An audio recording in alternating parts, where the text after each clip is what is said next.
kakati ensonga tugenze za Ukraine eno ebigambo gye bivudde olwaleero batugamba nnyo nti bajjajjaffe baga nti omusango ogutaggwa guboolanya abataka n'olutalo olwesibye mu ggwanga lino erya Ukraine luviiriddeko obutakkaanya wadde nga gweoyinza okuba tobulaba naye obutakkaanya buno bungi era bugenda mu maaso ekireetedde ne President Vladimir Zelensky okutuusa okwekuba mu mutima n'alaba ng'oba oliawo abamu baakolagana nabo takyayinza kwongera kutambula nabo munaddala bw'abanga waakuwangula olutalo luno oba okufunawo ekijja ky'anaatambula nakyo. Kakati kyakoze kwe kulonda olukiiko olukyasinza obunene cabinet gye kyasinza obunene kasookedde atandika kukyusa bulijjo omusajja mukulu ono abadde ayina enkola ze nga wabaawo baagoba ne wabaawo baasembeza naye kyenkana ku mulundi guno ebifo ebyenjawulo biyitirivu ebikyusiddwa n'ekigendererwa ekyokulaba nti abaako engeri gyanyeenyaamu etabadde ya bulijjo. Kakati nga bwenga nti ogutaggwa guboolanya abataka kireetedde abantu bangi okumera akasajja ku mitima gyabwe leero nga kalabika kakutte n'ejjambiya okusobola okusaanyaawo ebyo byonna ebigendererwa ebiyinza okuba pulezidenti bye yagoberedde. Kakati mu ngeri emu oba endala okusinziira ku batunuulizi b'ensonga bakizudde nti singa Ukraine egendera wano ebigambo ebyogerwa eri abo abakyusiddwa n'ebigambo ebyogerwa abo abataagala pulezidenti ate olutalo lwandyefuula gwe wamma ne lufuukira ddala kakonge kennyini eggwanga erya Russia ne liyisa mukka mu kisero. Kakati kankubuulire olwaleero pulezidenti alangiridde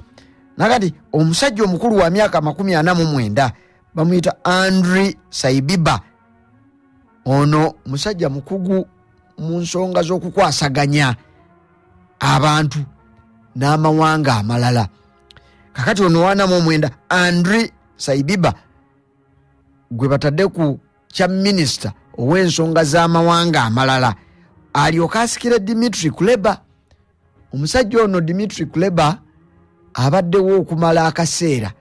era nga ddala abadde munywanyi wa musajja mukulu pulezidenti w'eggwanga lino erya Ukraine kyenkana olutalo lwonna we tulutambulidde naye olwaleero bamunaabidde mu maaso ne bamugamba nti agende waakiri ono kamusikire kubanga kitegerekese nti ono minisita ow'ensonga z'amawanga amalala n'abasajja abalala babadde akolagana nabo be basibye olutalo okutambula nga bwe lwanditambudde. Omulunya mpuliriza olwaleero munda mu ggwanga erya Ukraine olutalo we tunaatuukira mu mwaka ogujja mu mwezi ogwokubiri nga 24 tugenda kuba tuyingidde emyaka 3 egyekutte tojjukira bwe twatandikaawo 2022 February naku z'omwezi 24 okuva olwo tukyalunyumyako naye emyaka giri 3 egyetongodde. Kakati mu kwetongola ebiwulirwa bingi abasika omuguwa basika abakyusiza pulezidenti omugongo oba emigongo nabo bangi ekiyinza okuba nga ddala mu butuufu kyekiviirako olutalo luno okukona nga bwe lukonye. Abasika abajaasa abandirowoozezza okwegattagatta wakati mu kukubwa Russia bangi ogenda okwesanga nga amawanga oba abalwanyi tebakoze ekyo kye balina kukola. Minisita ow'ensonga z'amawanga amalala abadde Dmitry Kuleba kigambibwa nti bw'olabiranga ensi tezikyakkiriziganya nnyo na ggwanga lya Ukraine kakati nti ono ye muvunaanwa oba yavunaanibwa kubanga ojja kujjukira olutalo luno we lwatandikira amawanga mangi mu luzingo oyinza nti gaali gasympathizinga nga gawukwatirwa ggwanga lya Ukraine lino ennaku, era nga buli kyoyinza okusaba ekisoboka amawanga gakireeta. Naye tugenza okumalako enteekateeka n'okutuuka olwaliro we tuli omulungi ampuliriza, ebigambo byakukomereza nnyondo, era nga oteekeddwa gikwata n'okwatirako n'ensuuluulu osobole okunnyikiza naddala emitima gy'abazungu okugikakasa nti Ukraine ekyetaaga obuyambi era yeetaaga okuyimiririrawo mu lutalo olugenda mu maaso wakati mu kwagala okuwangula n'okuba n'obuwanguzi nga babujja ku ggwanga erya Russia eryabalumbagana emyaka gigenda kuwera 3 egiyise. Kakati ono ekimugobeza kifaanana okuba nga kiri awo ne baminisita abalala bayitirivu abagobeddwa wamu naye ku nsonga eno nti bafaanana okuba nga tebakyayina kipya. Wabaddewo awo omu kubakkiririza mu mwami Zelensky ono age nti pulezidenti ono Zelensky bo bamwegendereza nnyo, takola nsobi. Buli lwalengera omuntu nga takyakola ekiddako kufuna kiddako kukyusakyusa mu muntu oyo amuteeke mu nsonga endala. Kakati ono Andriy Sybiha gwe baleese yaliko omuwi w'amagezi omuwi w'amagezi owa pulezidenti Zelensky n'amala n'amugja mu kifo ekyo era n'amukkakkanya n'aba nga ava walabirwa. Kati abadde ng'eyo abasinga okugaa nti taakole bulungi nga yeegulaagula kudda asobole okugasa omukulu wakati oba oli awo mu kufukuutirira abalala abagobeddwa. Kakati abatunuulira engeri mu ensonga mu ngeri ey'obwekusifu baga nti ono ne banna abalondeddwa bayinza obutagasa nnyo kubanga bano ababaddewo abagobeddwa kabinenti yonna kyenkana esuuliddwa nti babadde bagubye era nga tebakyayina kutya mu pulezidenti nga n'oluusi bawakanya ensonga ze. So kakati ekyo kale oba oliawo kyandibadde kirungi okukkaanya nakyo nti omukulu ayogera ne mutawulira n'alagira ne mutakola, naye ate abazze oba oliawo nabo ensonga bayinza obutazitwala era olunaku olutalo luyinza okukona kubanga nga buli kadde bagezaako kwewolereza n'okuwulira omwami kyayogedde kye bakola oba si kituufu oba kituufu bajja kukola ekyo kubanga beeguya ne balowooza nti bajja kubagoba. Kakati be bano bamusajja mukulu myaka 49 Andriy Sybiha former ambassador, naye era wadde nga anaakola oba taakole abamutunuulira baga nti bwali nga obwambasada abumanyi nnyo abukozeeko ebiseera ng'akiikirira eggwanga lino erya Ukraine mu mawanga ag'enjawulo kijja musobozesa okutuukiriza kiri pulezidenti kyayagala ekyokulaba nga amawanga gabaddiramu nga Moteesa bwe yaddira mu b'obugulu obutono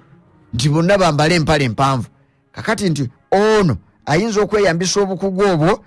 n'aba nga ayingirawo mu buufu obwo. Kakati njagala okubuulira nti ye pulezidenti wakati mu kwogera ku bino ebigenda mu maaso olwaleero mu kukyusakyusa kabinenti kyenkana yonna n'agiyiwa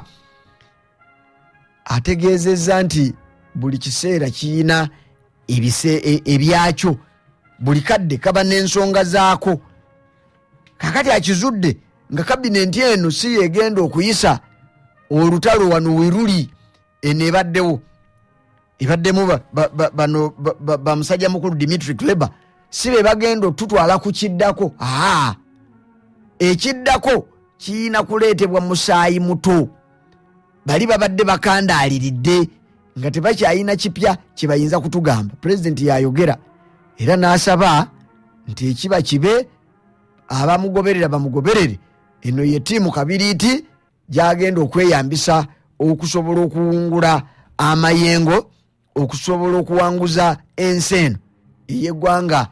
ensi Ukraine ngewangula eggwanga erya Russia eribafuukidde akabizo. Munyampuliriza n'ekyo kyonna nga kikyali awo ne bw'olaba nga abantu babutaabutana nakubuulira nti olwaleero eggye lya Ukraine liri mu ggwanga erya Russia era wano nawo waliwo obuzibu. Olwaleero eggye liri mu ggwanga erya Russia bali eyo gye basimbye amakanda. Ekyamazima kino kyafaayo eggye lya Ukraine okulemera munda mu ggwanga erya Russia nga teririiyo bubeezi nga bambega wabula nga liriyo n'ekigendererwa ekyokuwuttula n'okukuba eggye lya Russia lye baasanga ku ttaka lyabwe. Bulijjo abasajja bano babadde nga bagenda ne bakuba ne badduka ne badda era ne batumayo abalala ne babatta n'okubatta, naye ku mulundi guno balemeddeko kabaani ku ndongo, bakutte banywezezza ekitundu ekyo kye Kursk bakitambulidde eddala emitala egiwera mayiro ne miles ze batambudde bw'ozitunulira weewuunya engeri gye bakikuttemu. Kyokka baga nti olw'obuwi bw'amagezi obubi ate kyongedde okunafuya ewaka eno, kubanga olwaleero newankubadde nga Russia ebalesse munda mu Ukraine beegiriisa munda mu ggwanga erya Russia beegiriisa ng'ekigotta entula, naye neeka balesse waggule olw'amagye ge beeyambisizza kyenkana ne bagasitula ag'abakugu abasingira ddala ne bagatwala mu Russia gye gabagalwanira n'okukwatirira, kubanga ekituufu ojja kukkiriziganya nange era n'abakola amawulire nti okulemera mu ggwanga lya Russia kya bukugu. Kale nno wali toyinza kukwata bakyakayiga n'omala obasitula obatwale Kursk kubanga oyagala okulumba. Kakati kiteekeddwa okuba nga okwata bakugu abamanyi okubala entalo, abamanyi okukuba emmundu, abamanyi okuziga, abamanyi okulengera. Kati abo bobala nti be bali mu kitundu ekyo. Naye ebyo byonna era biva ku bukulembeze obubi n'obuwi bw'amagezi obubi nti ositudde eggye olitutte lyonna naye ate wano olesse waggule. Kale no omusajja byasinziddeko okuga nti akyusa mu bakulembeze bakulembera nabo bikyali bingi, ebimu ku byo nga biyinza okumuwemula oba okuwemula abo abamwogerera. Russia yongedde okunyweza ebitundu eno mu ggwanga erya Ukraine, kyokka nga ebinyweza lwakuba nti abandi badde bamutaayiza bali eri mu Russia. Waliwo MP, waliwo member of parliament yali munywanyi wa musajja mukulu ono Zelensky, bamuyita Eliana Garashenko agambye nti ekyamazima ng'oggyeko okubanga musajja mukulu Zelensky yeekomezza obuyinza ekivuunulwa amangu nti ayinza okuba afuuse kati afaananye bali ab'e Russia, musajja mukulu Putin amufaananye mu ngeri y'obwannakyemalira, naye ate n'obulombolombo bwa paalamenti nabwabumenye, kubanga okufaanana ne bulijjo enkola gye yakoze si yeekolebwa. Kyenkana yamaze ye kyayagala n'akiteeka mu paalamenti kyekiba kikola nga bw'ayagala nga tewali nakuwakanya yadde. Akati wano bamutaddeko ogw'okuba nti ng'oggyeko okuba nti yeekomeza obuyinza abwagala abe nga yabuyina, naye n'okumenya obulombolombo ekyo nakyo akitandiikirizza era akitandise. So nno bino byonna gwe mulunyampuliriza byongera okulaga akatogo akatokota munda mu gavumenti ye Ukraine nti ebintu birungi si birungi, naye bino byonna byongera gavumenti ya ggwanga lya Russia ne Putin omukulembeze waalyo okwenywereza mu kintu. Bano nga bwe balumaŋŋana bwe balyaŋŋana ng'ebyana by'enjala ye ng'ayisaawo ebibye. Ne bwe bukeeredde olwaleero obulumbaganyi obw'enjawulo obukoleddwa ku bitundu eby'enjawulo munda mu ggwanga erya Ukraine bukuba encukwe bw'obanga ddala obadde muwagizi wa lutalo luggwe nga luwanguddwa, oyinza okweraliikirira nti amaanyi Russia geetadde ku Ukraine olwaleero n'okuviira ddala ennaku eziyise emabega gayinza obutaddizibwa mabega. Abasajja bano banaagenda okuva gye baagenda okuwamba ngene Kiyumba Munyale kakati yembeera eyo eyeralikiriza okugoba kuno ojja kujjukira nti sigwe mulundi ogusoose okugobwa defense minister yagobwa givuvuddekaawo emabega olw'ebyagambibwa nti waliwo enteekateeka embi mu bigambo naddala ebyobuli bw'enguzi ng'abasajja baweereza ebyokulwanyisa abazungu Abamerika ne boolaba baaluma ejjiiko abo baweerezanga ebyokulwanyisa n'ensimbi ng'abasajja ba Zaluzini bazizza ku mumwa n'okukola projects ezaabwe ate olaba okumanya bino byalumanya abazungu ne banywanyi baabwe waliwo n'enteekateeka eyakolebwako okunoonyereza ne kizuulibwa nti ebimu ku byokulwanyisa ebyalinga biweebwa eggwanga lya Ukraine nga biggweera mu mawanga n'okutambula okutuukira ddala eno mu kyondo kya Buwarabu ng'emmundu bazitunda eyo era abamanyi ensonga ne balabula nti olutalo lwa Ukraine bwe lunaaba luwedde kigenda kuba kizibu okuziyiza obuzzi bw'amateeka si mu Ukraine yokka wabula n'amawanga amalala era nga kigenda kuwa omwaganya obutujju okweyongera mu bitundu bingi so nga ate bulijjo amawanga nga America kyegabadde gasinga okukolerera kwe kulaba nga bazaayisa obutujju naye ku mulundi guno ng'olutalo lwa Ukraine lugenda mu maaso ne bwolaba bazze bagoba bano Zaluzini olwabyo eryo obubbi n'obulyako buli mu gavumenti yaabwe kiyinza okuviirako ebyo okugenda mu maaso ne byeyongera mu mbeera efaanana bwetu kakati ab'oludda oluvuganya pulezidenti bamufuulidde munye ne bagamba nti tekirina gye kiyinza kutwala gavumenti yaabwe okuleka nga ayina engeri gy'akkakkanyeemu